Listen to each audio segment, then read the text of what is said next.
Welcome to Shamanic Plants and the Fate of the Earth, a conversation hosted by moderator J.P. Harpignies at a Bioneers conference with Erik Davis, Jodie Evans, and Kat Harrison.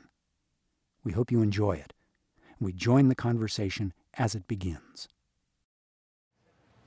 Well, I'm honored that you would choose to be here with so many amazing choices at the Bioneers conference. I'm also deeply honored with the extraordinary people who are stage left, I guess.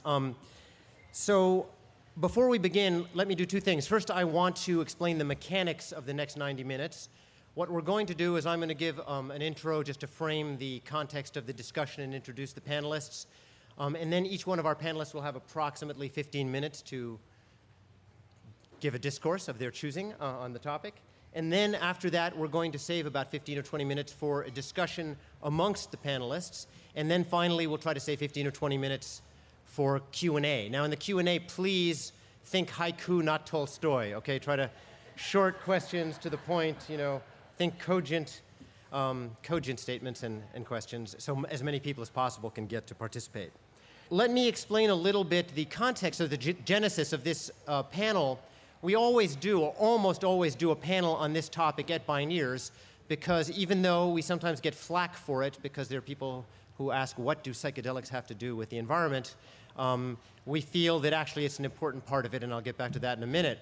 And what I thought we would focus on today is the interface of the visionary psychedelic experience.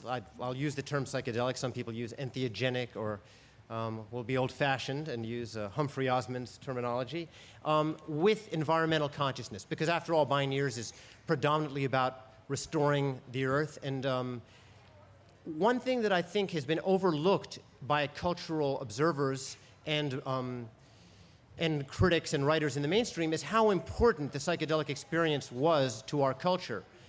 And there have been a few recent books. There's a recent book called How Cyberculture, From Counterculture to Cyberculture, all about the birth of the personal computer and how awash in LSD that birth was. But it's not the impact that psychedelics had on our musical culture, artistic culture, political culture has really, that story hasn't been told. It's a real taboo.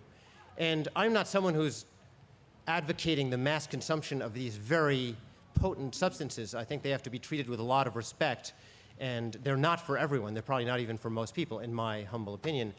That said, they're tremendously important both in human culture historically and in our culture.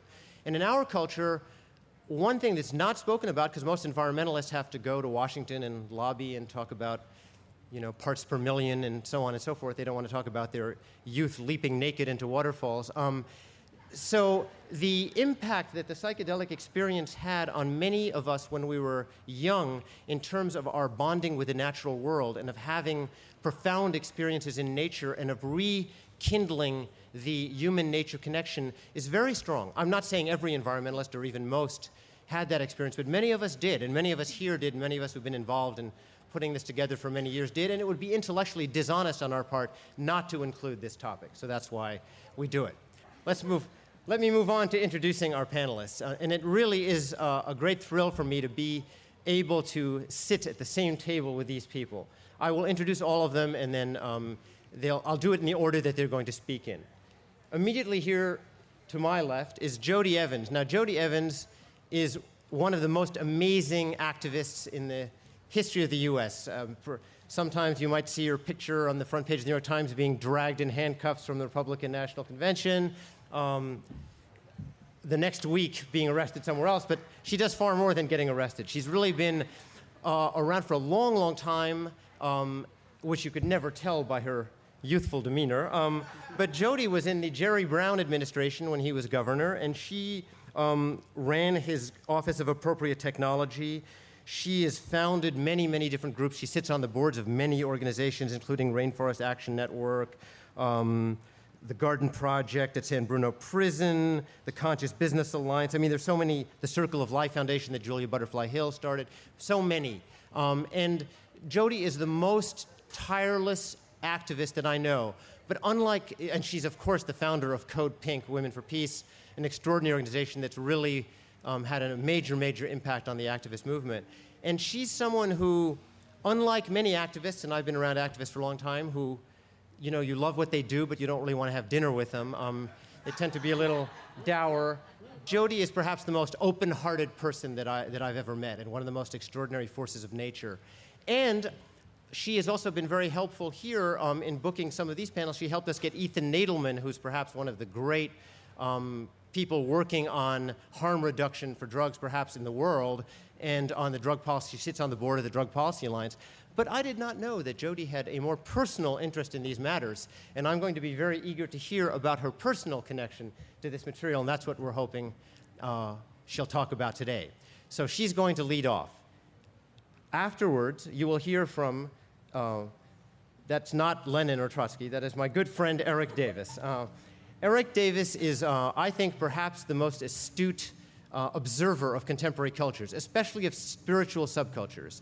He's written a few extraordinary books. One is called Techgnosis, Myth, Magic, and Mysticism in the Information Age, and it's a classic, an underground classic among the cognoscenti, but it's a really brilliant book. And most recently, he has a book out which is done with a photographer, which is an extraordinary book called The Visionary State. There it is, okay, a prop.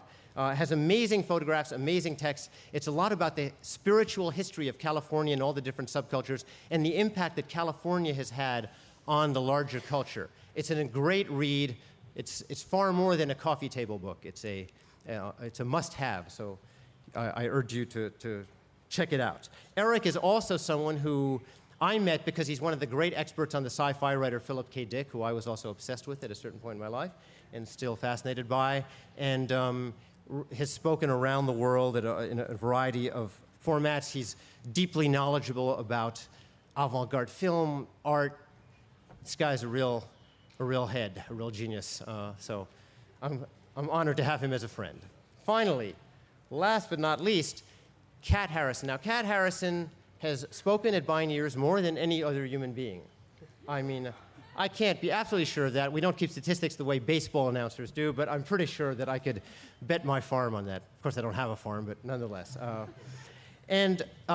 Kat is someone who's very hard to describe, but she's, I guess, an ethnobotanist, an artist, a researcher. I guess the best terminology is someone who researches the relationship between plants and people with a particular focus on myth, ritual, and spirituality.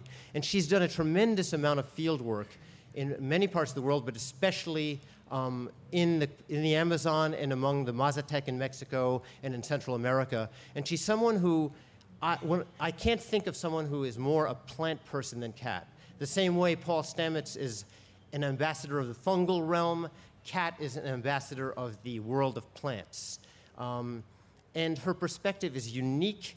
It's both fierce and loving, and it's really, yeah, I never know what she's going to say, and it's always fascinating. So it's great to have her here. Now, Kat is going to be appearing in a book, in this book, the Visionary Plant Consciousness book. She appears more than anyone else because she helped organize many of these panels over the years. She was sort of our subcontractor in the shamanic plant panel realm. So, but now we're just going to let her speak, and so that's it. That's our lineup. So I think we're going to start with Jodie, then Erik, then Kat, and then we'll open it up to the smaller discussion and the larger one. So let's rock on. Thank you very much. Jodie.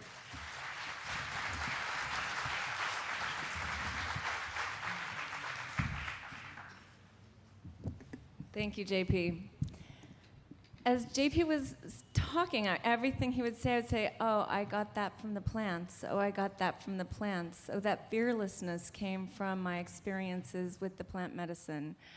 My, ability to have gone through death after death, through horror after horror, made standing in front of, disrupting Bush at the Republican National Convention seem like mere child's play.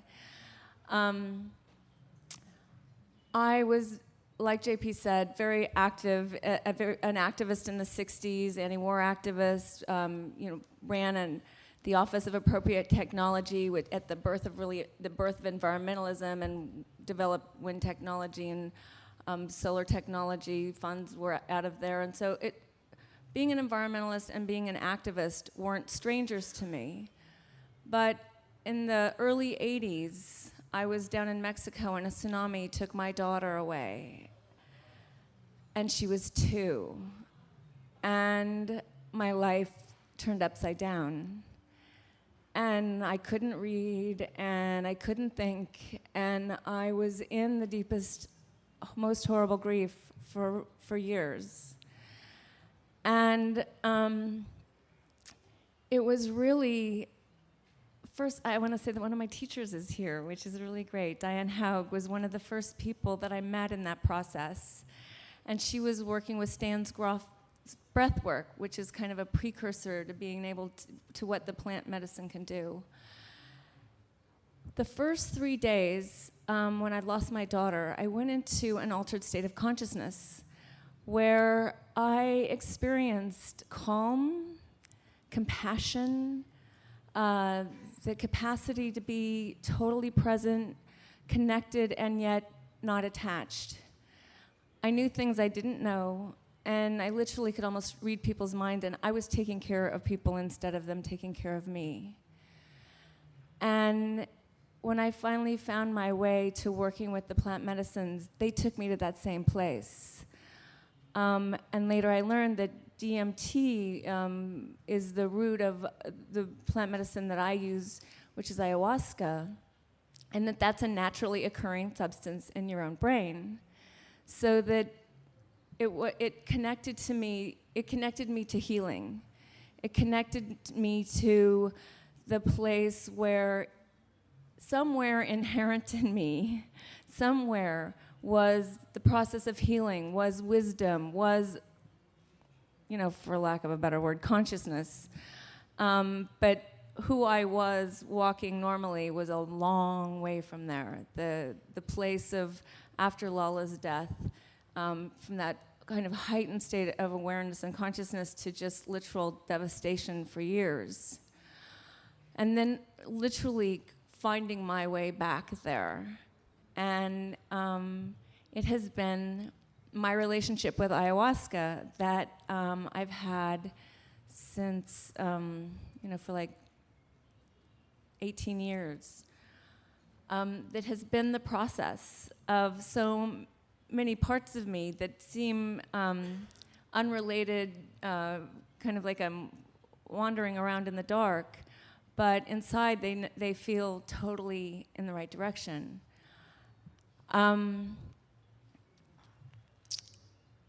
It's that always when I finish a journey, one of the things that J.P. also said was that my experiences in the 60s didn't have the wisdom of set and setting that we've learned from so many of our teachers, Ralph Metzner being one, who created a conference in San Francisco many years ago, a conference on ayahuasca.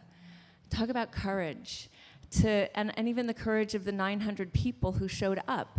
Because here you are alone having your experiences with this plant medicine. You have no idea what your community looks like because it's usually done in small circles. It's mostly done in other countries. And who could the people be that are your community? And so to have a conference on something that's at the time was illegal in the United States, and to come together and talk about the power of our relationship with this plant medicine was just staggering. I remember signing up to go, thinking, oh my God, like the DEA agents that are going to be in the room, and who am I going to meet? And after 4 days, I felt like I had met my family, that everyone in the room held something that I recognized from my experiences.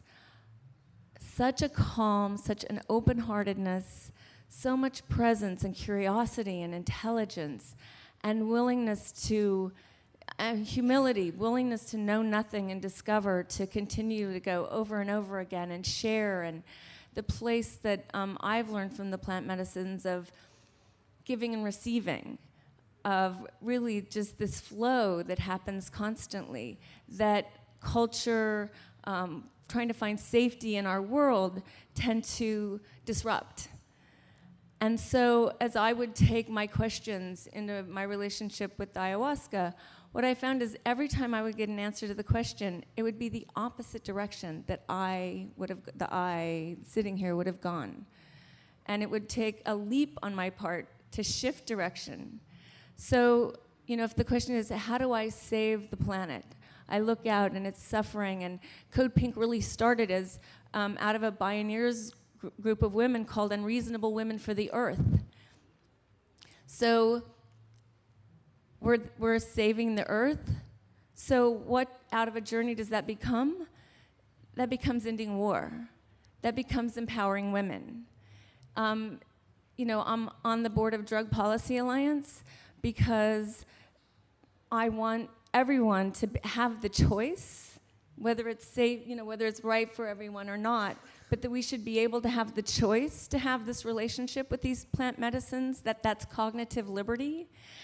And that to get there, I have to work to open up the conversation, to end the drug war, and to look at the fact that I live in a country that's 5% of the population and has 25% of its population in prison. That's about the earth. That how do I save the earth while I'm imprisoning the people? Or that to save the earth is really to get myself and everyone I love and everyone I see to save themselves, to heal themselves, to love themselves, and to appreciate their own life. And that I feel is almost, that's the wisdom of the plant. Being smart enough to know how self-centered we are, that's the direction to their own saving, that it's our own healing.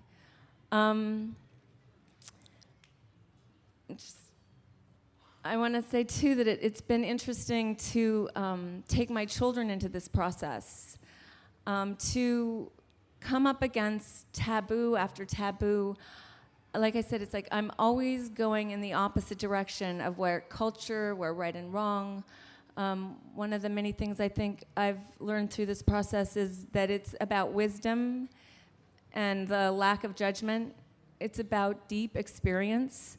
So that's one of the things you're offered in the presence of with the plant medicine. It'll take you places you'll never get to go, and you're absolutely out of control. And in that process, you can get free of judgments you have, rights and wrongs you have, the kind of being in the black and white, and have the freedom to really learn from those experiences, bring it back, and continue letting those experiences teach you as you bring them into your daily life. It's like I've finished a journey and I end up working on a garden project in a prison in San Francisco because that became the answer to the question. Like I said, with CODEPINK or ending up on the board of Bioneers, that it continues to take me in directions that I otherwise had not been moving. I had an experience. I was with a friend who's also a Bioneers presenter of long. He's actually the person who brought me to my first Bioneers many years ago. And Tom Hayden, we went down to South America, and he had his one and only ayahuasca experience. And out of that came a furious months and months of reading everything he could to The Lost Religion of the Earth, and a book that really was able, again, to see it all as valuable, but kind of bring up in the book, what of these religions is valuable? How did they get disconnected from the earth, and how do we go back there? So I've seen it with scientists that I work with. I've seen them be able to go in and find answers to questions they've been working on for a very long time. That in the freedom of the space of what I call compassion, of being held in the arms of the mother, that what's hidden can be revealed. And so it's a sacrament that I try to take at least once a year. Everybody says, can it be addictive? And I'm like, it takes me a year to get up the courage to go in again. I don't know who would be addicted to that. Another thing that I've seen it be for me is the place where it's continually encouraged me to get out of the way and let whatever is to come through. And that freedom, I mean, as I slowly worked with it, was just like kind of thinking, well, that's really what consciousness is. It's being able to be. But we have so much in the way, so that in that process, it's been able to free me from the things I thought I was and allow whatever needed to come through. And that process obviously continues. But it's a wonder. It becomes a wonder to watch it, because I feel like I'm witnessing my life with every breath, instead of thinking I'm having anything to do with creating it. So really, in the moments of just the deepest awe and the deepest appreciation in the midst of the presence of the plant medicine, of finding that place of just surrender of myself to this deeper wisdom that is so powerful. There's just never been an experience for me quite like it. And I think with my work with CODEPINK, one of the things we really see that holds us in this bind that we're in right now, where we're really getting to watch horror. 655,000 Iraqis dead, over 70 soldiers dead in this month. Our own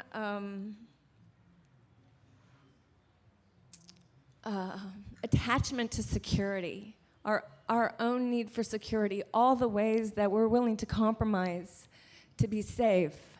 So I think the biggest gift that it's been is that freedom for me to never need to be safe, that I'm not looking for security. I think that makes my work in CODEPINK stronger. It makes the capacity for us to always be looking at what we are as anti-war activists. And are we caught in the hamster wheel drama linked to Bush, or can we break out of it and continually be bringing in a new story, which right now has become the shoes we have that represent the dead Iraqi children. So that what happened for me is the plant medicine took me to my death so that I could find my life. And again, it was being able to use those shoe images for us as CODEPINK as to remind everyone of death, so that we could again find the value and the respect for life. And so in the end, for me, I think the greatest thing that I have got from the plant medicines is that all of it, all the teachings and everything, really all they're saying is to be alive. And it's all about life, because that's what they are. They are life.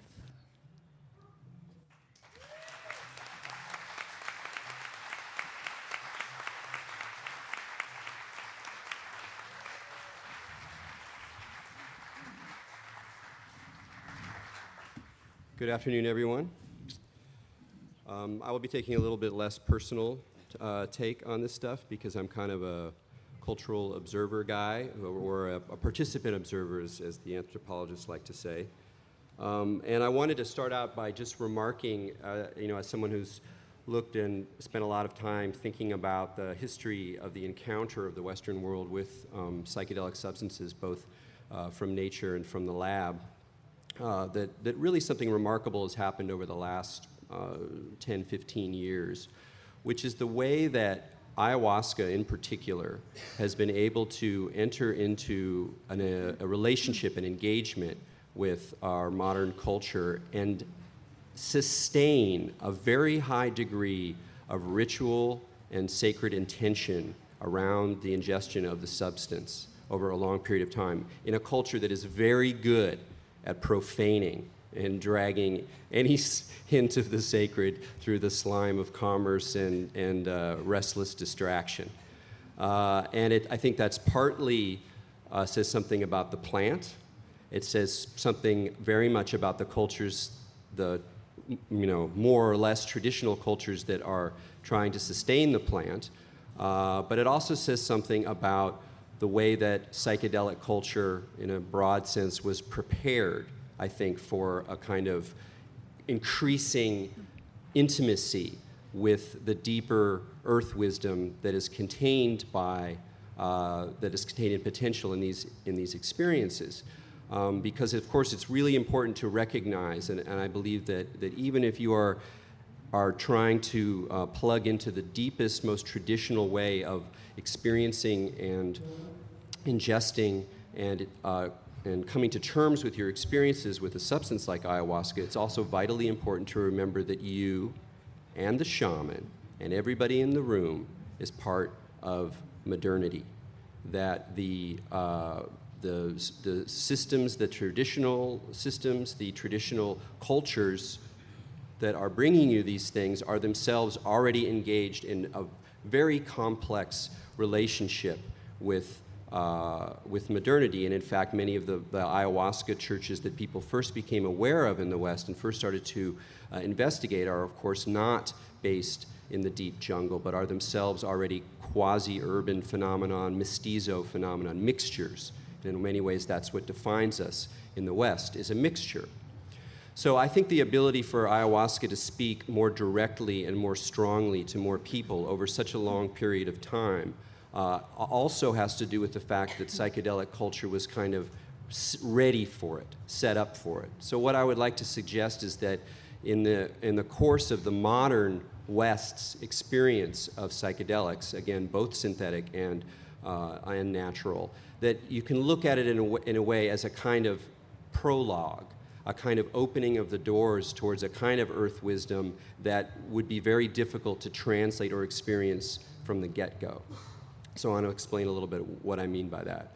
So partly I'm seeing things still through this story that I told about California in the visionary state. So, but because California played such an incredibly important role in modern psychedelic culture, I feel justified. I mean, it really is sort of the first psychedelic culture where the experiences of these in the modern world, where the experiences associated with these compounds sort of drifted out of elite circles and went and actually began to transform culture on the ground.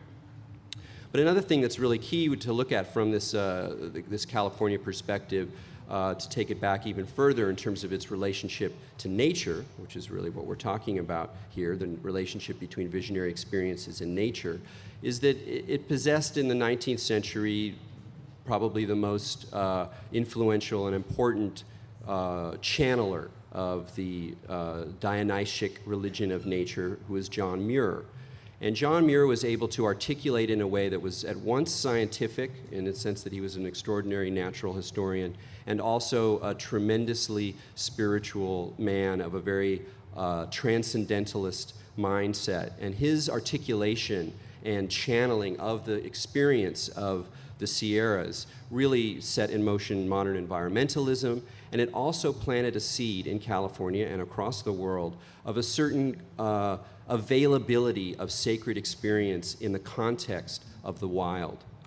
And what I would like to sort of suggest is that when people decades later, really you're talking about the middle of the century, the 1950s, and then of course in the 1960s, when people started to more and more experiment with psychedelic compounds, both peyote. In the 50s you would find peyote and LSD were really kind of the predominant ones that people were coming across, and then later psilocybin and a whole variety, a whole cornucopia in the 1960s and later.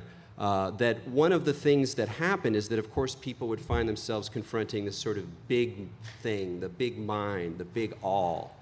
And this experience sort of booted up, if you will, an already existing current inside Western culture that was transcendentalist and that recognized nature as a sacred and pure expression of this kind of big mind or big world or big heart. So that even if you read the experiences of someone like Aldous Huxley, who's no plant person, you hear in the sort of big picture that he's drawing, which in many ways is a very kind of intellectual or kind of very cognitive version, you can hear the resonance of this image of nature, this fundamental strain of nature as associated with a kind of transcendentalist mind frame. But at the same time, these experiences that people were having in the 50s and the 60s that, as JP said, definitely led to many people opening up to nature in a very direct way that would later on turn them into, or even at the time, into environmental activists and really shift their whole worldview. There's a couple of other things going on there that I want to mention that are aside the fundamental experience of actually being in nature and recognizing your intimacy with it, recognizing the intelligence and the nurturing and the complexity and the aesthetic marvel of nature, which of course these primary experiences that people talk about is this kind of transformative moment. But there's two other things that I think are really key and a little bit less obvious. One of them is the flip side, which is apocalypse, which is that these are apocalyptic substances. And by apocalypse, you have to remember that the root meaning of that word is revelation. It doesn't just mean the end of the world. It means the revealing of everything underneath the surface. So it has a component of the end of the world when all things become revealed in the Judeo-Christian sense. And they are, as revelatory substances, they are also apocalyptic substances. And of course, it's the classic sort of death rebirth scenario is not necessarily just personal death, but sometimes global death or society death. And so that one of the things that people are experiencing who may have no sense of nature growing up in an urban environment, discover psychedelics through hedonism and having fun and weirdness, will find themselves confronting the destruction of the world that they know. And this gives a sort of sensibility, an apocalyptic sensibility, which can go too far, which can become obsessional and self-destructive and mad. But it allows people to recognize in a visceral way a kind of simulation or a kind of video game of what it would look like for the world as we know it, this highly leveraged, industrialized, machine-mad, networked world to begin to fall apart. So that experience itself, that negative experience, that dark night, also sets people up for a kind of rekindling of a relationship to nature, because they can see through the story of the modern material technological world much more easily, because I know what this looks like when it falls apart, and I can see between the cracks, because we're surrounded by cracks everywhere we look, where we can see this horror right around the corner, and psychedelics can give you a much greater sensitivity for being able to recognize these contradictions and these erosions and these points where things begin to collapse. So that's another important point to which we have to kind of doff our hats to the compounds, to the substances, to the experience. And another important point, which ties into this sort of question about how would these compounds at once sort of feed the computer industry, the industry that transformed the Santa Clara Valley from one of the most remarkable orchards in the world into the poisoned Silicon Valley that we have today. How could that communication, that transmission, stand alongside the transmission of these compounds into a deepening environmentalist, ecological, deep ecological sense of the sacredness of nature? And I think the answer lies in the ego-dissolving dimension of these compounds.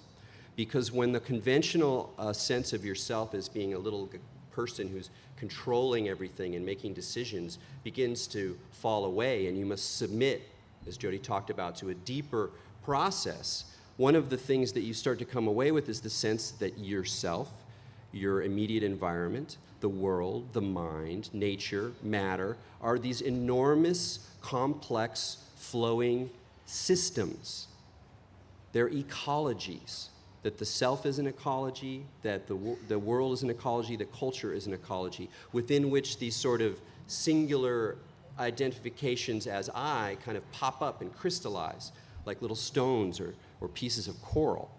And that sense of this larger system, even for people who, again, had no sense of ecology or environmentalism or in a technical sense or a scientific sense, it gives that opening, that possibility that getting myself out of the way and recognizing that there are these larger systems within which I'm functioning.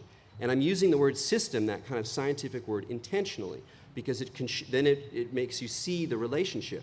So on the one side, you open up this sort of cybernetic knowing that starts to look at distributed computer networks and non-hierarchical information networks as being really interesting and really kind of potentially really cool. And so you get that connection of this counterculture with early cyberculture, a very important connection that continues. But at the same time, you also set up people for systems thinking, which is really another way of saying ecological thinking and environmentalist thinking, so that it becomes much, much easier to say, oh yes, of course, I'm working in a larger world that's very complex, that has many actors and many agents, but we're all networked in these various ways that within which my decisions resonate throughout this network. So it's another way that I think people really were set up, if you will, for a deeper engagement with environmentalism and with a kind of ecological framework.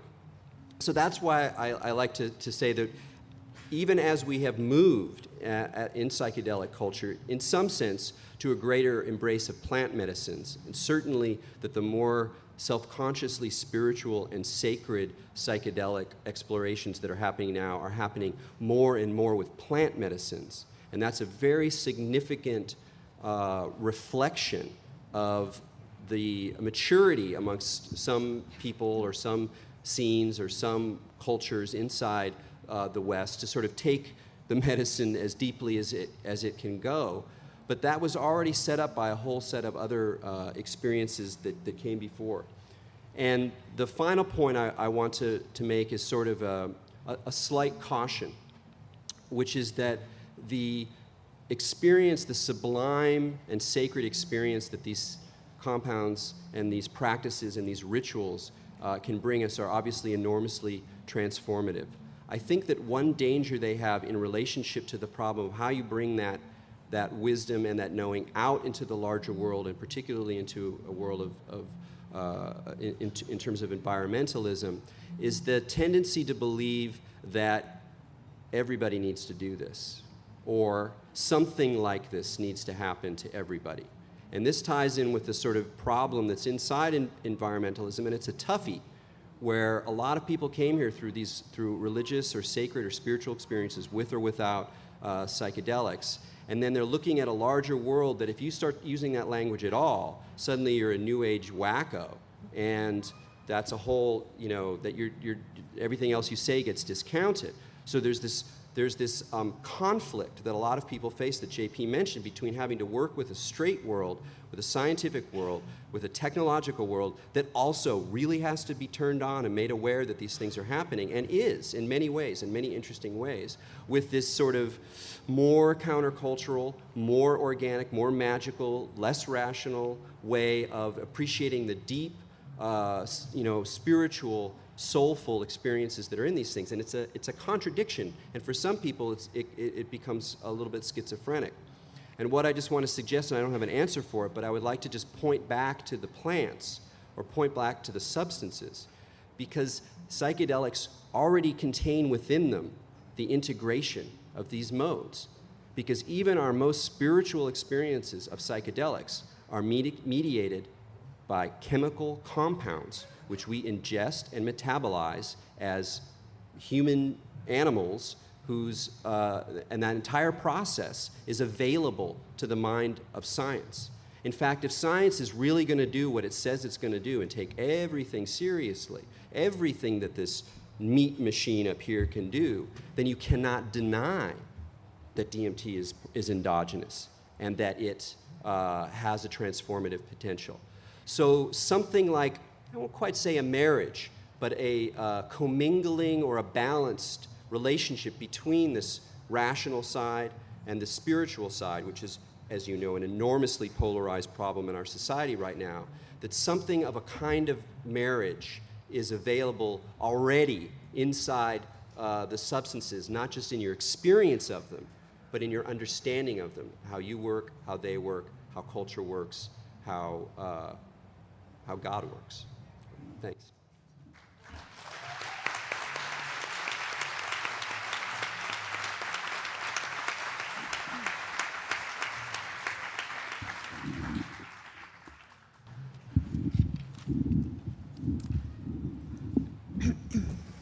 Well, welcome everyone, and thank you, JP, and thank you to Bioneers for having me here. Thank you, Jodie and Erik, for your fruitful talks. And thanks to all of you for either your experiences in these realms, which you bring to the mix, or if you haven't experienced these, then your open-mindedness and your curiosity for even being in this tent and in this discussion.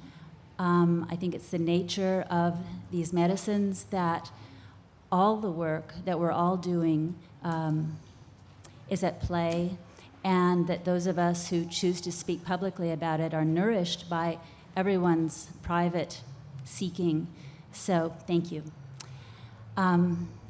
Just in answer to the last comment that Erik made, I'd just like to say that my rational side and my spiritual side are not married, but they're having a really long, rich affair. I hope it just stays that way.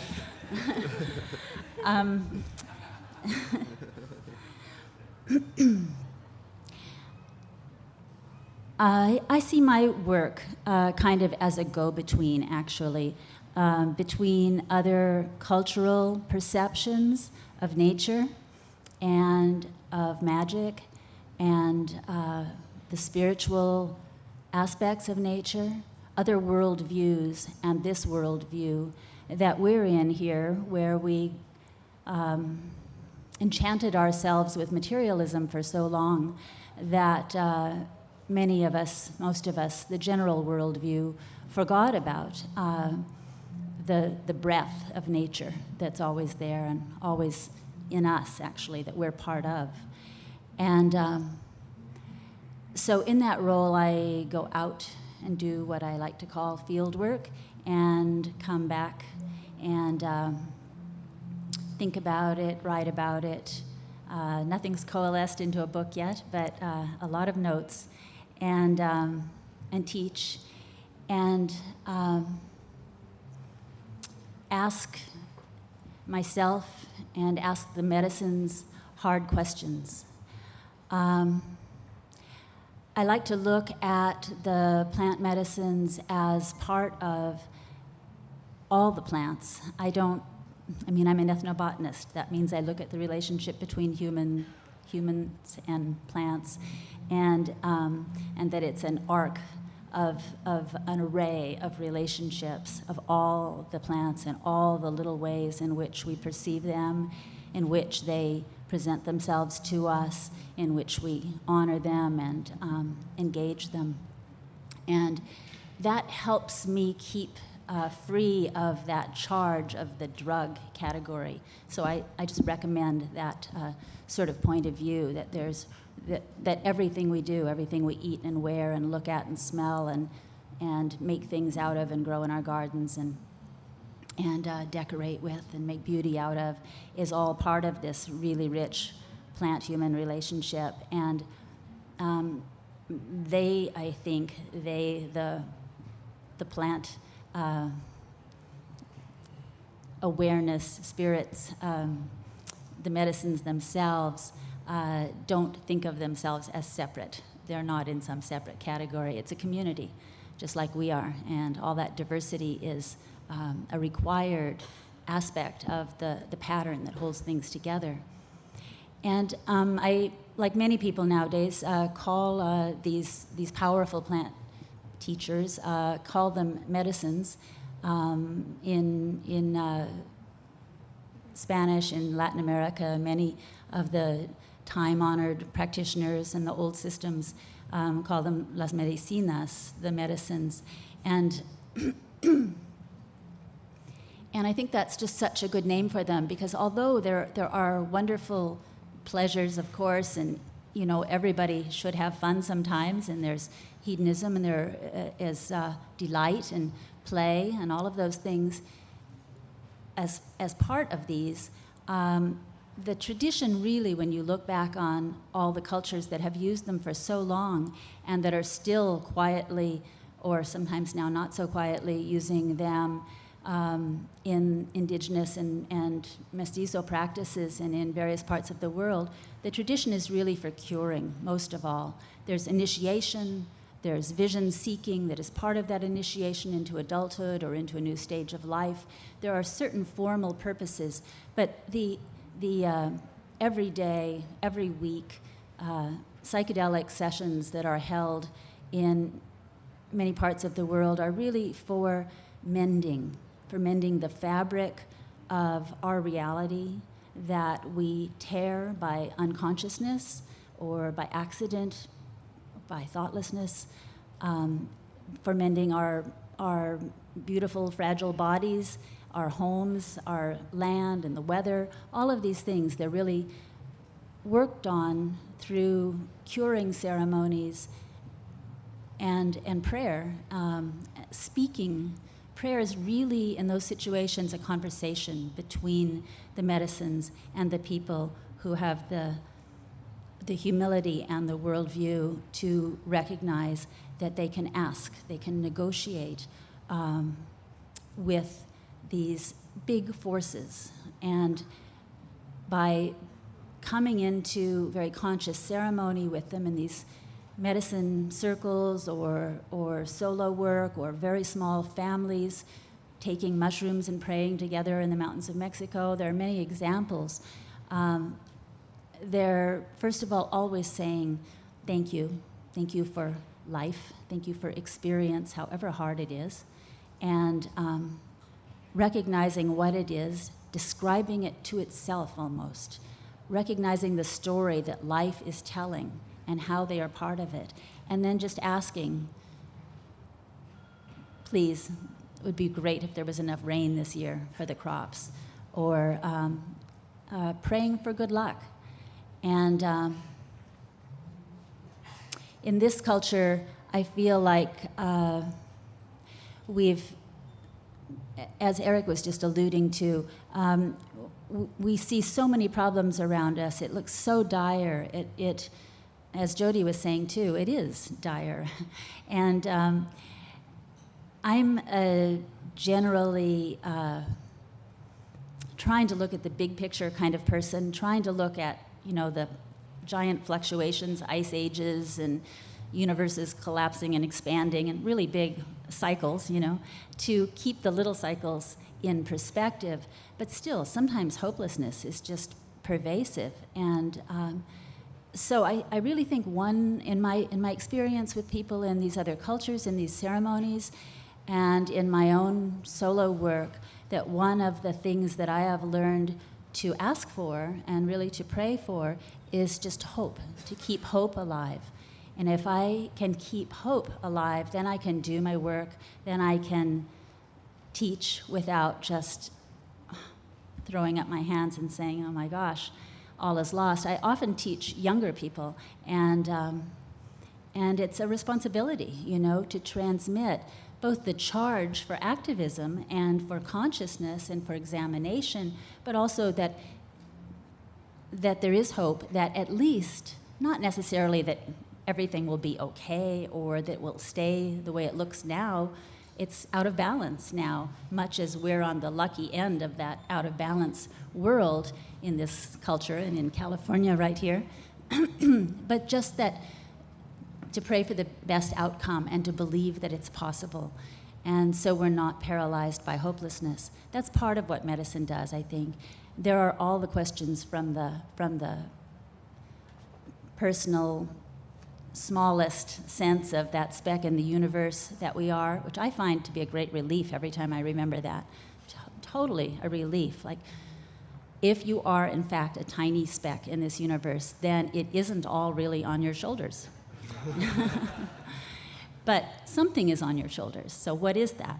And let's recognize that. And how can we address that? And what does it mean to be a decent person? And what does it mean to be a member of this community?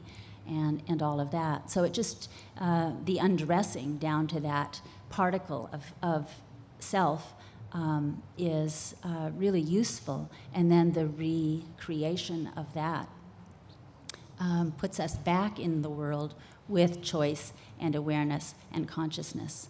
And of course, we have to be very careful of one of the many shadows of the search for consciousness, which is pride. Pride about how conscious you are and how cool you are because you take psychedelics, and all of that. That one's really out there. I don't know if you've encountered it, but some of us have encountered it a lot. So it's good because the medicines really, if you listen, help you to be humble in a way which is empowering.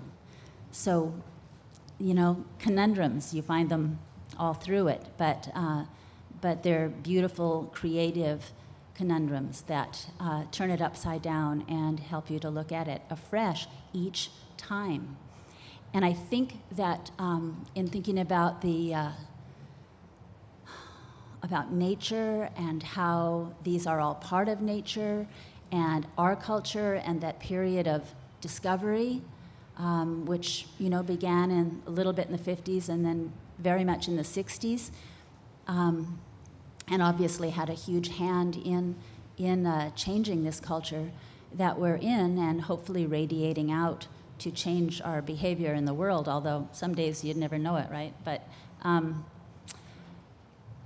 it seems to me that linking this up to the curing phenomenon, that the medicines moved back into our awareness because we needed them.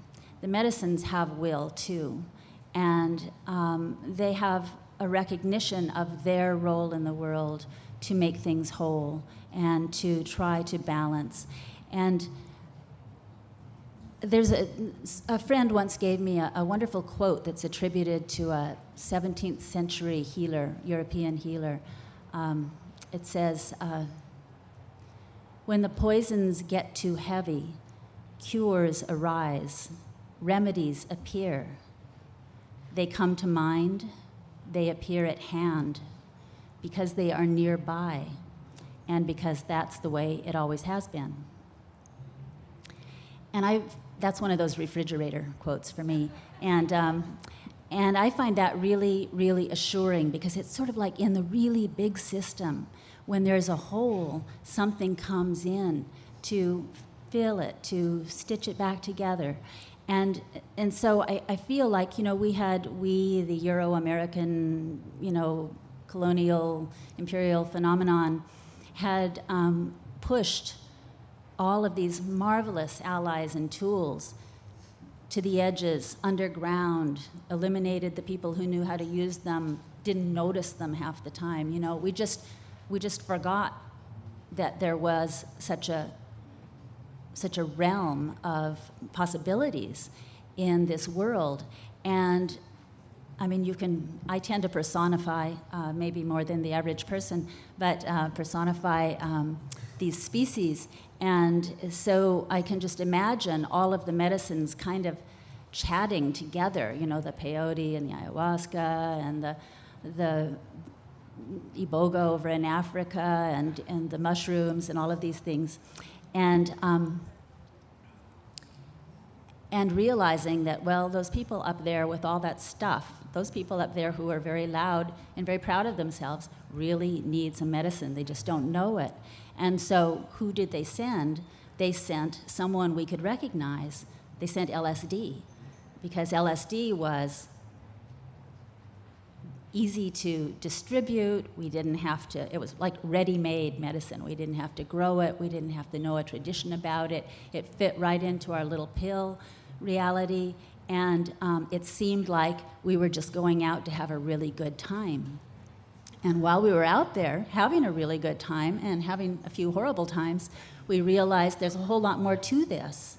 And then we began to look around, and then the others came moving in on the heels of LSD.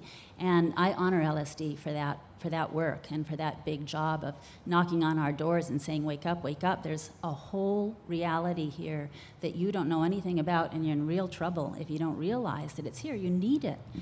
And people, the little dark people on the edge of the world that we had pushed off and thought they knew nothing, who were hiding in their little houses in South America and all of these places doing their ceremonies, they knew how dire it was, and they knew that we needed this, and they were praying for us too. So it's all coming round very, very slowly, and we're still only a very small part of this picture, but changes have occurred because of this awareness in this culture, and recognition of what's possible, and empowerment, and healing, and all of that. So, aren't we lucky? I think that's what I'll say right now. Just thank you again for all of your work.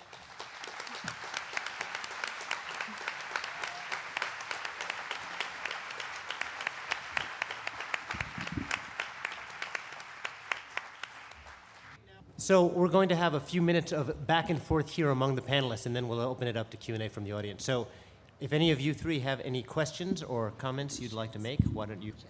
So one of the things I started thinking about as you guys were talking was this Al Gore film that is using the Earth as this image to take us into the knowledge of global warming. And for some reason it came up to me as you were talking that the medicines tend to take you inside the Earth as teachings. And in my experience, I can remember a few vividly where I literally felt like I was the droplet of water on the leaf and the droplet of water, and I could go back and forth between both. But it was molecular, it felt like, where I went. And that it's interesting right now in our time that the place he went to bring us to the Earth was looking out, where I had felt it was the plant medicines that took me deep down inside. I don't know. I think that's also a temperamental thing. I mean, in the old pre-modern way of looking at things, even in the West, people had different temperaments, and they're ruled by different gods, ruled by different planets. I mean, astrology is kind of a remainder of that. I say that partly because I tend to have very cosmic experiences, and so I often, in fact, it took me a while to not feel guilty that I wasn't having these sort of like, flowing in the stream kind of thing, because I would often find myself in the Empyrean. So I think it's also that the whole modality that you're opening is itself this multi-tiered world, and people focus in on different levels, and that in the West, that our tendency and spiritual tendency is towards a kind of ascent, which has a lot of negative aspects to it, and that we then materialize literally in going to the moon, and then it's going to the moon that allows us to actually turn around and take that picture.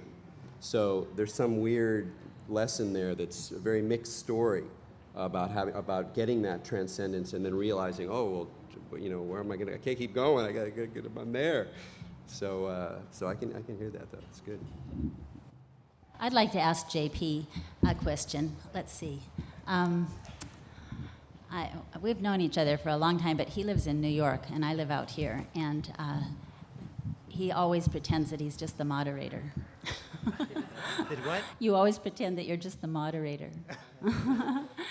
So, why don't you just share with us something that is key to the kind of experience that you have, and that or where your work has been, say, in your recent explorations? I felt like a complete hypocrite because I was editing the book, this whole history of Bioneers shamanic plant panels, and I realized I hadn't tripped in 10 years. So I opened my freezer and looked for if I still had any mushrooms, and I wasn't sure if they'd still work, but one thing was definitely resolved. The freezing definitely worked. They were still extremely potent, and I think I megadosed. So that was in the spring, and it was a delightful experience. I was hoping to have a transcendental experience and something profound. Unfortunately, it just wound up being an enormous amount of fun in a beautiful garden, and my attention went out. So I feel that I have to build up my courage and energy again and do the in the dark by myself megadose. So if you don't see me again, that's what happened. Well, what is the value then, or what is in that going out and looking in that beautiful garden? What do you see? What does it mean? For me, the most powerful influence of psychedelics, and I especially did them in my younger days, and unfortunately I made every possible error in terms of set and setting and neurosis and wandering around New York City and getting lost. And anyway, so I did every no-no in the book I committed, so I had a few horrible experiences as well. But the powerful experiences in nature that really had a big effect on me rekindled a love of nature that I had as a young man, where I spent some time as a child in Switzerland and was taken on alpine experiences, and I really fell in love with the mountains, a love that I've kept my entire life, and I go backpacking whenever I can.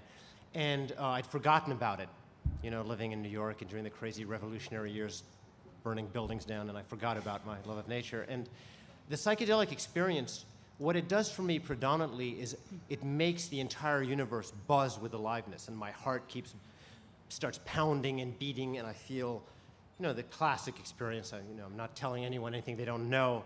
Being able to see through your hands, and it's I guess that my religion is that love of life that seems to manifest in everything. Everything becomes alive. Every plant, every mineral, and that's to me really what it's taught me and what's been so important. That said, I don't feel like I need that so much anymore, because I think I feel that a lot of the time. So my next forays will be to look for something else, but that has been my most profound lesson from it, or reminder, let's put it that way.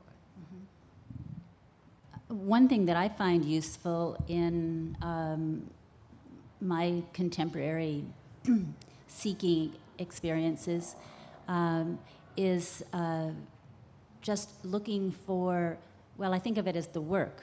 This is the work, this being aware, awakening, remembering what you know, remembering to enact what you know, to carry it out in your daily life.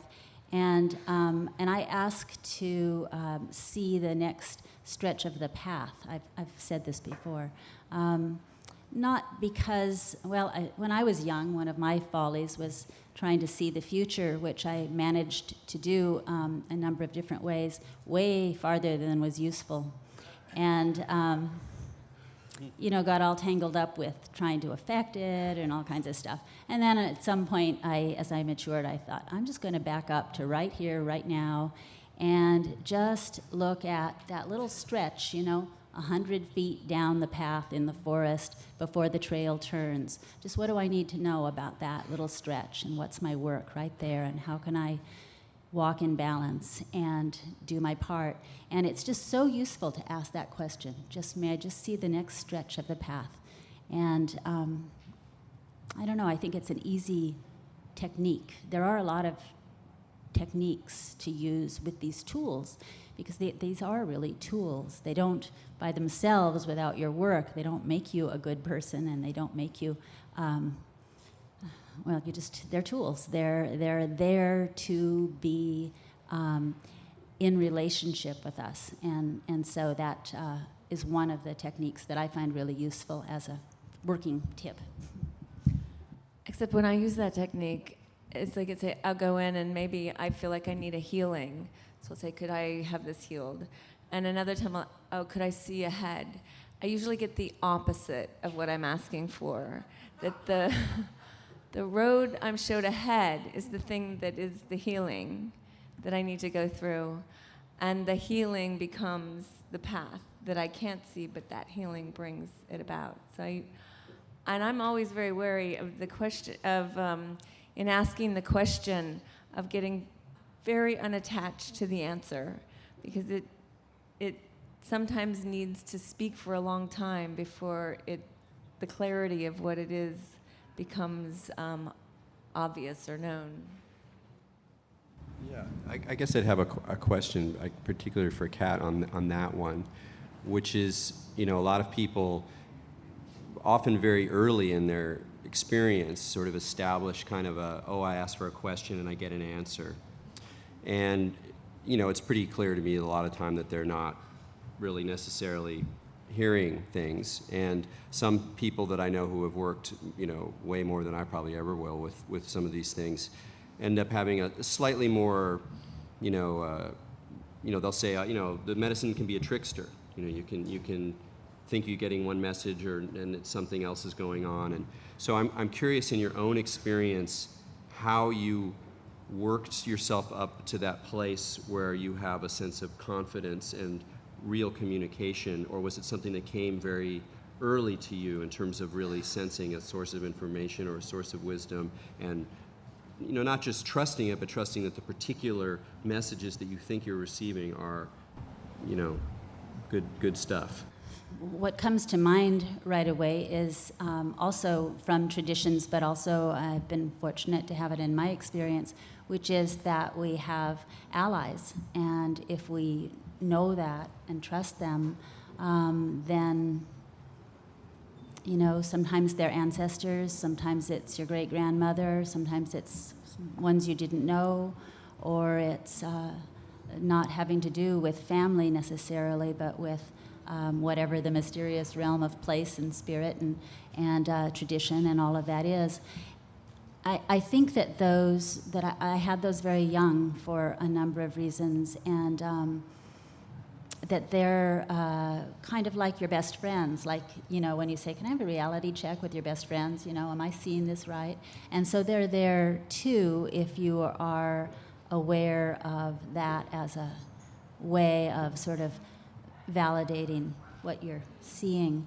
And then in the traditions that I've been fortunate to study with, they very much believe in that and carry that through and do that for each other really too. And that's where also having a really good shamanic character, male or female, with you is they're pretty good at sweeping away the troublesome and the irrelevant and keeping it on kind of a clear melody, that's got meaning. So JP, I've been coming to Bioneers for a long time, and what was it for you that always held space for the shamanic work? It seems to have been part of every year almost, and in some way giving reverence to it. And I wondered what brought you there, what wisdom did you have, or honoring to, or in some way you were giving the shamanic work its space. In all honesty, it wasn't me alone, certainly, and predominantly, some of the other founders of Bioneers, not to name any names, or, certainly fellow travelers, sympathetic, whatever, to this work. So I think, many of us who were involved in this came of age at a certain time and all were part of the counterculture, and so we were, immersed in this. So I think it's a collective realization, and so it's not me. It's not me. It's the group mind. It was the collective intelligence. So maybe we should open it up to. So I think we have about 15, 20 minutes left. So again, remember that we'll try to maybe bring a mic down and then try to keep it short so we can get to as many as possible, okay? Hello. Thank you all for your contributions. I'll be as quick as I can. My question is directed at the four of you, but it's a little bit more specific towards your area of expertise, Erik. But my own personal experience and the research I've done, I've kind of delineated three commonalities that seem to happen with DMT experiences. One is a God consciousness, one is a collective unconscious, kind of a conduit into the human consciousness, and the other is this repetitive thing that McKenna and Doblin talk about seeing languages, ancient structures, pyramidals, and so on and so forth. I'm curious if your research or if any of your experiences has tied any of these in to any type of, is this a common experience across all cultures? You had said that Westerns tend to ascend in their God consciousness, but is this something that's happening with all the cultures that are having this experience? And the subtext to that would be, are we being given a message? Are we being broadcasted something that we're picking up on that particular frequency? And is this kind of an evolution towards, something new? Well, I think one of the most pertinent parts of what you asked was really how cross-cultural it is, and I don't know. And so I have a feeling that someone here might have a better answer for particularly this question, because the most concrete, one mind, unconscious, those are very vague terms that are hard to concretize, but the language stuff seems pretty persistent and pretty collective in terms of people's experience, and it's fairly describable. Like, we kind of know what we mean when we say there's these sort of unusual languages or symbol systems. So I don't know. Is that how widespread is that in your sense of other traditions, whether with this particular compound or with other ones? Because, I could say things, but I don't really know. Well, what I would say, and most the most condensed part of my ayahuasca experience was back in the mid-1970s in the Peruvian Amazon with the same people for several months. And at that time, the world, nobody out there had television or anything like that, so there was much less information about the modern world, so-called modern world that we're in. And I remember people coming out of sessions describing to each other in the morning, describing their visions to each other. These are traditional Indians. I remember one man saying, I saw a place where all the birds were very, very big, and they were made out of machetes, meaning metal, and there were paths that moved. You stood on them, and they carried you along. And it seemed obvious that he was talking about an international airport. And also people would go in search of lost people or distant children who had moved far away, and to see where they were. And they could see their world wherever they were and find out if they were okay or not. In other words, they could see all kinds of things, including ancient temples and flying saucers, and all of those realms are intersecting and I think are available. And yes, we have cultural tendencies to look in certain places or to have certain parts of the weave appear to us, but I think they're all in there. Also, different medicines bring out different textures. So I don't know if that's an answer. Hi, thank you for taking my question. I've been a high school teacher for 14 years, and I'm seeing the counterculture is grandparents now.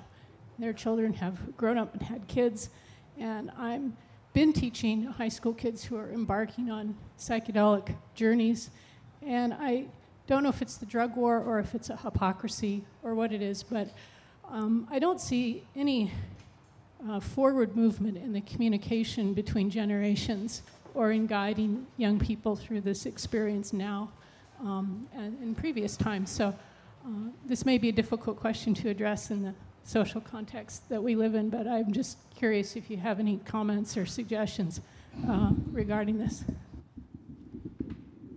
Well, it's one of the reasons why cognitive liberty is so important to me and why ending the drug war is so important, because of what we've talked about set and setting and creating places that are safe and having the right information, and that if they're left, shoved away and made wrong, then we're not allowed to have a right relationship with any of them.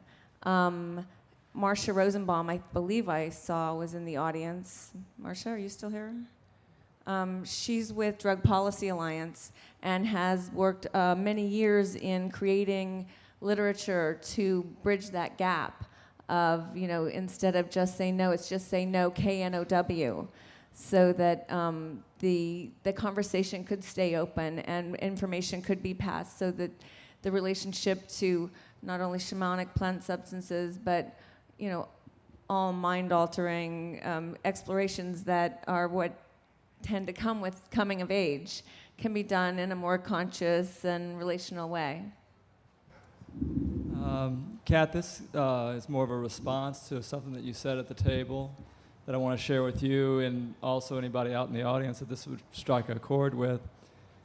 My psychedelic experience, particularly with mushrooms, was being in the embrace of Mother Gaia. It was incredibly comfortable, incredibly surrendering, incredibly humbling that everything is okay. And I want to offer that to you because I heard your fears, your concerns about global warming. You're searching for answers. Last year at Bioneers, David Orr gave a presentation that we might have reached the point of no return as far as global warming goes, as far as the cycle and the wheel and the momentum that we have. I walked out of that conference, because for 10 years I've been working on global warming issues, and I walked out of that and just sat down just stunned that we might very well have gotten to that point. And then I surrendered. I wasn't on psychedelics or anything, but I remembered the lessons of the mushrooms. and I surrendered to the wisdom of Gaia. And I hypothesized, and what came to me in that moment was the hypothetical concept that everything is just fine. That we as human beings might have been brought on this planet by Gaia to put carbon back up into the atmosphere.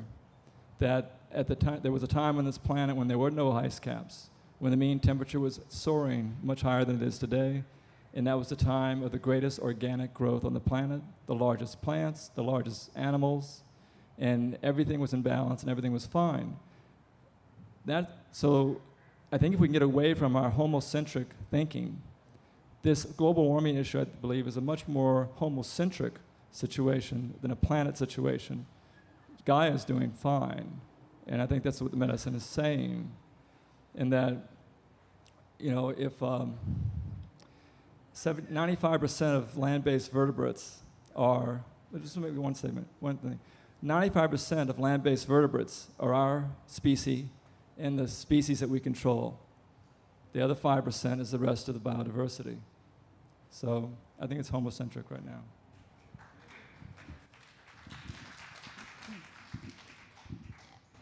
Well, I think it's true that we are held in the arms of Gaia, and it is a wonderful feeling to remember that. There is a lot of suffering going on, though, and there's going to be a lot more. And that doesn't mean hopelessness exactly, but I think we have to really witness it. And that means sometimes we feel it. And it's not just human suffering. I work also in ecological restoration and riparian restoration up north here, and one of my jobs. And there are species that are disappearing in the time that we're trying to spend the money that the grants gave us to try to save them.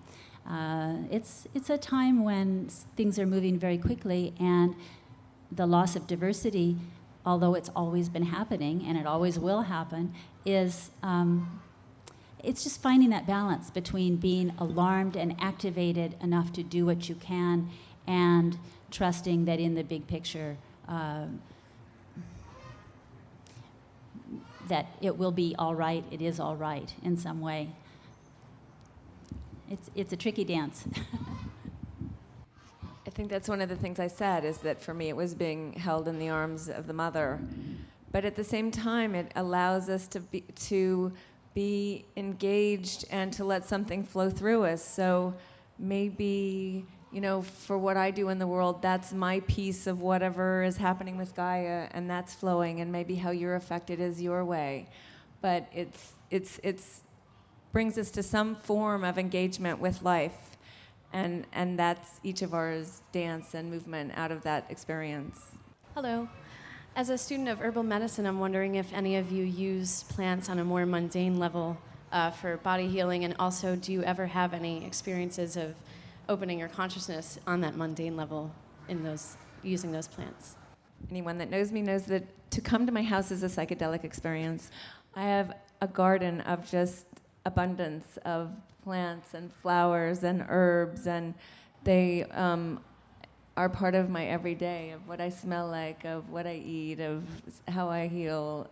So yeah, they're an integrated part of my day, as I know they are with Kat. Yes, and that's what I was saying earlier about remembering that relationship with all the little teachers, and collecting wild herbs modestly here in the hills of Northern California and making medicine from them is one of my great pleasures, and using those medicines, tinctures or teas and all of that from plants that have been used by people for a very long time it has a spiritual component to it too. It definitely does. Or just sitting with them I'm mugwort. I'm just a total sister of, and just sitting where you find mugwort growing near a creek or even on the side of a trail or whatever is an experience in itself. So yeah, the subtle ones. Subtle teachers are great because you have to pay even closer attention. They're not going to hit you over the head. If you're not paying attention, you'll miss it. So they're good ones. Hi. I just had a quick question, probably mostly for Kat, but for others as well. I'm wondering, in the context of medicine and using the medicines for curing, how does a bad trip, what you would term a bad trip, figure into that? Is it merely something that you need to brush aside and be guided through, or is there something about it that leads to some kind of curing? Bad trip is our construct, and from traditions again, I just keep looking back to that because people have been using these plants for 100,000 years, probably 20 that we even have records of, 20,000, and that power comes from being challenged, and initiation into greater awareness and into adulthood comes from diving into the darkness and finding your way through it and emerging again from it. It is classically described as an underground or underwater experience. It's a descent into whatever form of hell you can come up with, and through it and out the other side. And in that process is the healing and the strengthening and the self-awareness. And the allies appear then too. So it has those potential values, a so-called bad trip does. Also, it's another place where shamans really come in, is like not doing it, in a chaotic situation, but doing it where there's someone who actually can recognize when you're in trouble and help you through it, not help you miss it, just help you experience it and then emerge from it better. There's a lot to be said for those times and for having at least one of those in your life. Traditionally, people would try to have one experience like that in their life, at least one. I would just add, my own perspective is that it's very important to prepare adequately and not to take it lightly. And these substances don't substitute for your own work on yourself. And there are times in life you shouldn't take them, places you shouldn't take them. And it's very important to be self-reflective, and and that'll cut down on the bad trips. And I'm an expert on bad trips, so. I think we're done, unfortunately. I think it's 6 o'clock. So thank you so much for coming. It's been great.